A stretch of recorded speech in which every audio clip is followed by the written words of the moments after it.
I'm Joel Baird, the General Manager of Missoula Community Access Television.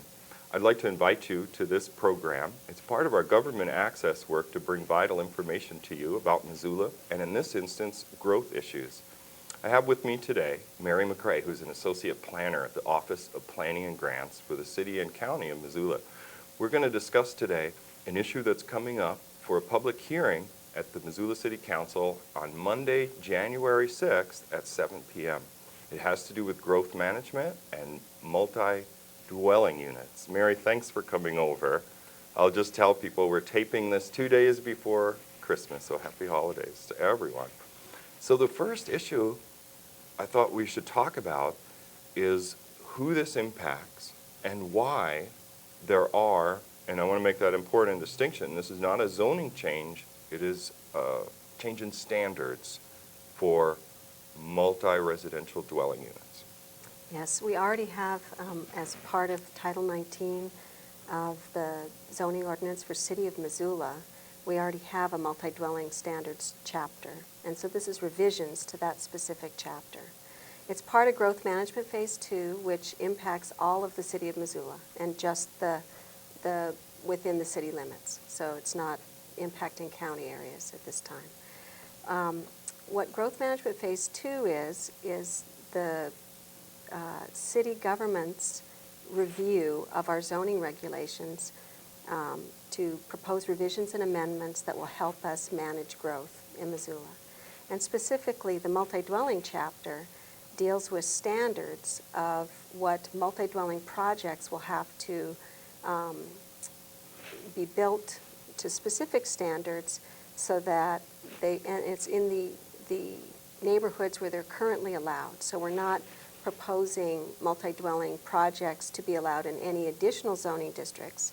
It's only for the zoning districts where they're currently allowed, and what we're proposing are specific standards they have to meet that will help those type of projects fit in to those neighborhoods. So when we say I know because it sounds technical, like I'm searching for the phrase multi-dwelling, it makes me think of cars with a dwell unit or something technical.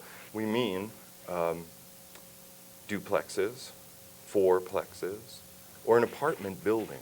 Is that right? Well, not specifically duplexes, only if there are multiple duplexes on a site. 3 is the So definition? 3 or more, yeah, if there's 3 or more dwelling units, they would have to meet the standards. Or if there's multiple duplexes on a site, they would have to meet the standards. It does not apply in the central business district. Okay. And so it also doesn't apply to mixed use or townhouse developments. And we have a map here, so I hope we're going to go to that so people at home can look at the map and get an idea. But Mary, feel free to jump in. The gold areas are areas where multi-dwelling developments are currently allowed, and we're not proposing any changes to that. So this map shows the zoning districts and the city zoning map, and all the gold areas are where it's currently allowed. The little bits of green you see are where public parks currently exist. Okay. Now, just for folks at home, I'm not so good at this. I'm thinking this is McCormick. Am I right? Yes. Okay, so that's McCormick Park. Here's the Clark Fork River. Right. Is this Orange Street Bridge? That looks like Orange Street, yes. Okay, so people at home can sort of get an idea. We've kind of zoomed in a little. Or Kristen, you want to zoom out a teeny bit on the map just to give people a little better idea? You could zoom it out just a teeny bit. We wanted to make sure people could get an idea. But so, okay, this is Orange Street, McCormick Park. So you can see, and tell us again the gold area. The gold is where multi-dwelling projects are currently allowed. Right. And there's no proposed changes to that. That's right. So people should know that this issue is not about where the multi-dwellings are going to be allowed. It's not about that. It's about the standards to which they'll be built. Exactly. Okay. And the green areas are just existing public parkland, and the planning board had wanted a map to compare where public parks were in association with multi-dwelling development. Right. So there's no proposed changes to that either. Yeah, and we are trying to answer a little bit this issue of why. Why are the standards changing? Now, you mentioned a phrase, and you feel free to enlarge on this, so they fit in better. Right, and the multi-dwelling standards, the task force, when they were analyzing growth management, and growth in the city of Missoula wanted to include some design development standards. And one thing, the reason why they wanted to do design development standards is to promote livability in the urban core of Missoula. And so these design standards both impact how a project is sited, whether there's landscaping, where the landscaping exists, to buffer adjacent uses so that incompatible uses can exist side by side and be buffered. Also to screen things like parking areas from the street and from adjacent residential properties, and also to provide outdoor recreation area for the residents of the multi-dwelling development. And then beyond that, to look at building design standards, which offer some flexibility of choice. There's 4 of 7 standards of the building design standards need to be incorporated.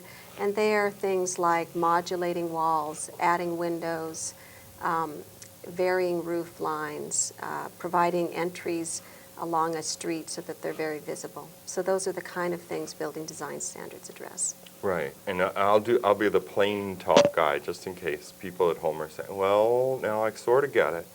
And you can correct me if my interpretation is wrong, too.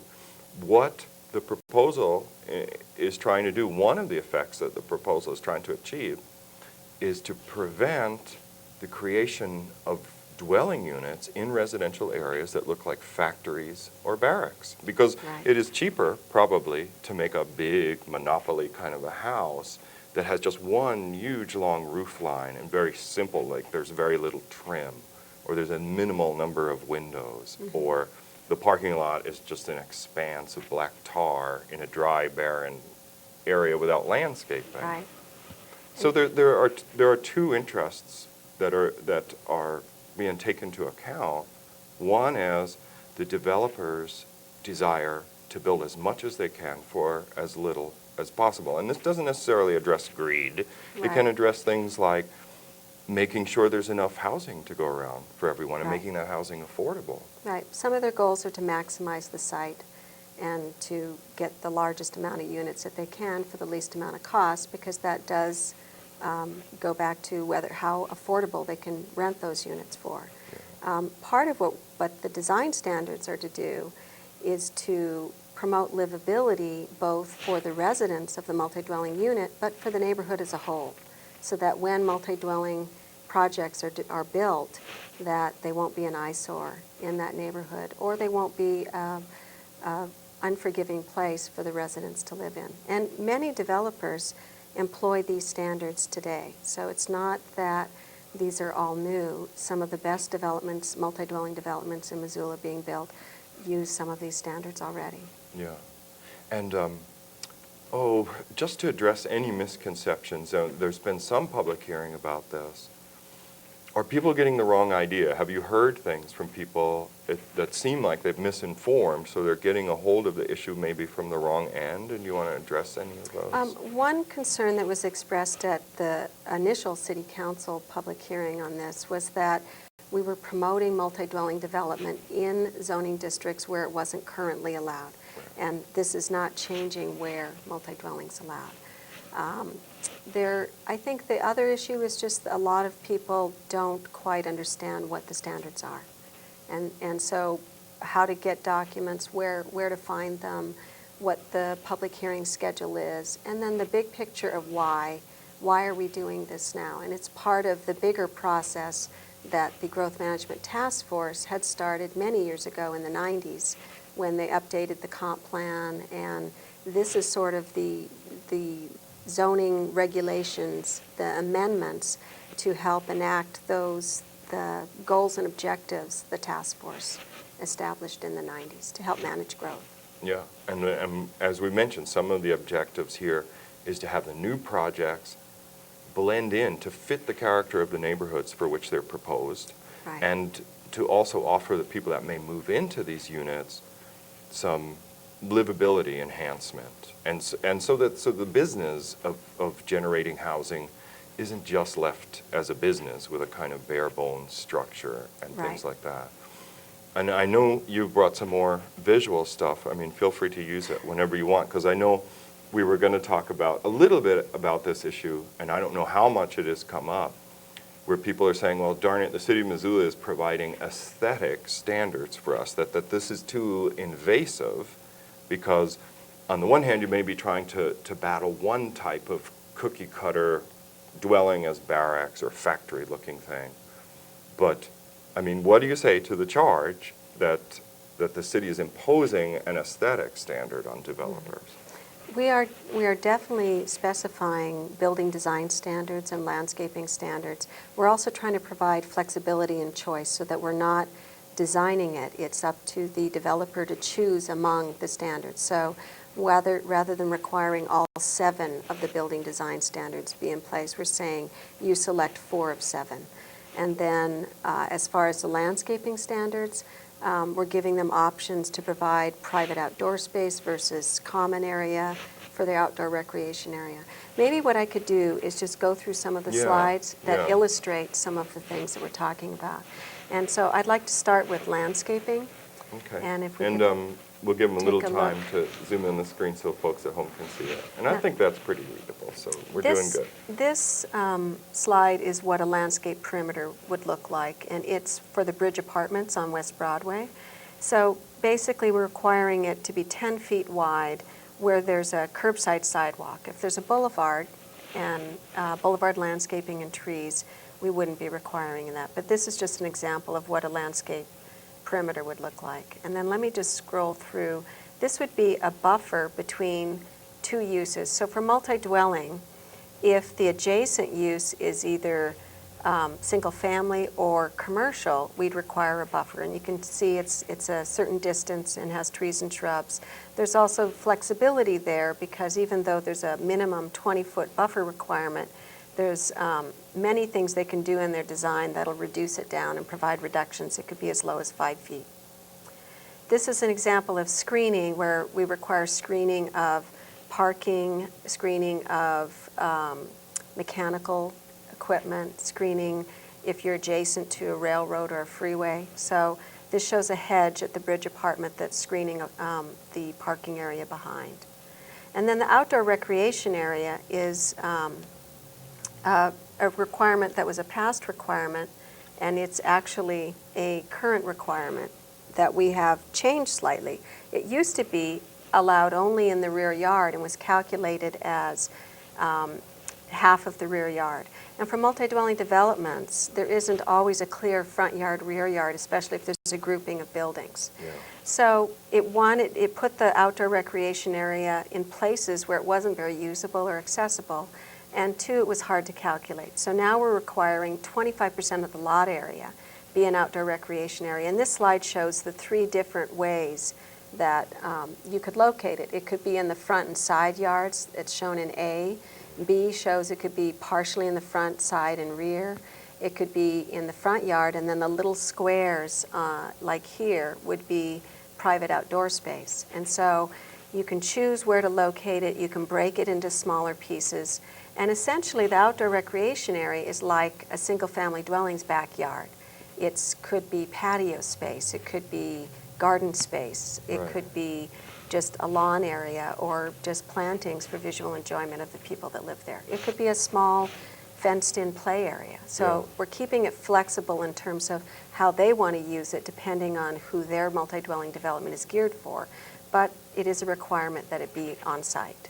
So and that is demonstrating the principle. It's not as if the department is saying this is the way it's going to be. They're simply goals and objectives of livability that they're trying to achieve, and there's a lot of flexibility in trying to achieve that. Right. And then I'd like to just show a project that is currently built. These photographs were taken when it was under construction, and it's on 3rd and Prince. And it's a multi-dwelling development that incorporates, when we talk about private outdoor space, for upper floor developments, it's balconies. For ground floor units, it's sort of the patio space. And these balconies and private outdoor space also work toward the building design standards of breaking up and modulating the building facade so that you're not looking at one long wall with nothing to break it up. In this plan, I'd like to just point, this is the common outdoor area, And these things here are the private outdoor space. This project would meet the 25% outdoor recreation area today. So that it's just an example. There are developers and architects that are doing projects that include these standards today. And if people want to look at more material like this, and we had that website for people to go to, maybe we can put that on the screen. Yes. The website will have, this has been sort of a lengthy process. We created a revisions to the multi-dwelling chapter, and then we had, it's called the public draft, so that's available on the website to review what the original public draft was. That was reviewed in topical workshops from April to June, and there were 2 topical workshops on this chapter. There's also workshop comments. We took down notes of all the comments we received. You can review those on the website. Then you can also review, we sent it out for agency review, and we also incorporated some of the comments we received at the workshops, and that's the agency amended draft. You could review that. And then now that it's at City Council, Planning Board, in their review and recommending approval, revised it substantially, and you can see the Planning Board recommended ordinance that City Council is currently reviewing. So it's had a number of opportunities for public input. The Yes. workshops, for instance, were open to the public to look at Yes. what this was and supply feedback and Exactly. written comments. Then Planning Board took it up and people could give public input there. Right. And it sounds like it actually did change some from that public input. Right. And then really the final time, well, we don't know because it could go back to committee Right. on January 6th. But Right. if folks are watching this and you do want to comment on it, then mark the date on your calendar. It is January the 6th at 7 p.m. at City Hall, which is 435 Ryman. Yes. And the meeting begins at 7 p.m. And you might find yourself waiting a little bit before this issue comes up. So you might want to set aside about an hour or an hour and a half to give that public input. Yes, usually the zoning changes, and this would be zoning amendments, they're toward the end. So if there's any specific projects being reviewed, those happen earlier for any that's City right. Council hearing dates. And people can always watch the council live on MCAT, Yes. and then there are some, seasoned individuals that do Yes. this. They watch at home, and then when they get the inkling that their issue is coming Yes. up, they hustle on down. Right. Well, Mary, is there anything we did not cover that you want to add? I would like us? to just show a couple slides anyway to illustrate what we mean by building design standards, because I think that's also a little bit confusing. And for instance, there's 4 of 7 of the proposed building design standards would need to be incorporated. This one illustrates A, which is to provide building facade modulation. So you can see there's a little bay that pokes out. This one also illustrates varied roof planes. This one shows that this could be a blank sidewall, and instead they've included some glazing. We're saying that needs to equal at least 15% of the wall area. And that's the window you mean by the glazing? Yeah, the or- glazing is the window. It could be like French doors that have a glass area in them could also count toward that. This is showing that these units have a primary entrance that's visible from the street, where these units do not. And this Yeah. is sort of what we're trying to avoid, is blank facades facing the street with no clear idea where the entry is. This is the building design standard that also doubles as a landscaping standard of providing balconies as private outdoor space. So you sort of get a twofer for that one. And then this is an example of varied roof lines. So they have an entry roof line, and then the larger building porch roof line, and then the roof line of the building behind. And then this is an example of providing exterior wall surfaces that are varied, or textural diversity or color variation. The lower part of this structure is brick, and the upper part is shingles. And then this is incorporating landscaping adjacent to the building along the public street facade. And then there's also a requirement under building design standards to provide storage outside of the dwelling unit. So this is the Third and Prince project again, and they have small little storage lockers, because there's things that, if there's no garages provided for the multi-dwelling unit, where are they going to store their bicycle, their barbecue? There's And a need some things for you that wouldn't storage. ordinarily want in your house. Exactly. So that was just, that's the last standard that I wanted to illustrate. Okay. Well, I hope people get an idea from this. And Mary, I want to thank you for Yes. coming and spending this time right before Christmas, folks. Yeah. And there's still time for additional written comments. So if people want to provide comment to the Office of Planning and Grants, we'll make sure City Council receives it if they can't attend the public hearing on the 6th. Right. Okay. Well, we've been with Mary McCrae, Associate Planner from the Office of Planning and Grants. I'm Joel Baird, General Manager. You're watching Missoula Community Access Television. Thanks for joining us.